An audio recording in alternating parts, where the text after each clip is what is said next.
శతాధిపతి ప్రభువా, నా దాసుడు పక్షవాయువుతో మిగుల బాధపడుచు ఇంటిలో పడి ఉన్నాడని చెప్పి ఆయనను వేడుకొనినప్పుడు తన వాక్కు ద్వారా బాధను పోగొట్టి స్వస్థతనిచ్చారు. కానాను స్త్రీ వచ్చి, ప్రభువా, దావీదు కుమారుడా, నన్ను కరుణించుము, నా కుమార్తె దయ్యం పట్టి బహు బాధపడుచున్నదని కేకలు వేసెను. ఆ గడియలోనే బాధను పోగొట్టి ఆమె కుమార్తెకు స్వస్థతనిచ్చారు. దుర్మార్గుల కామ యుకారయుక్తమైన నడవడి చేత బహు బాధపడిన నీతిమంతుడకు లోతును దేవుడు తప్పించాడు.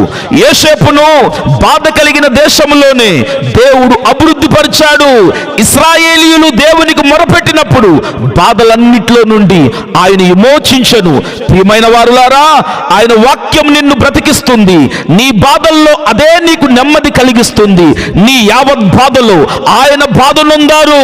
ఎందుకంటే నీవు నేను తన అడుగుజాడల యందు నడుచుకోవాలని.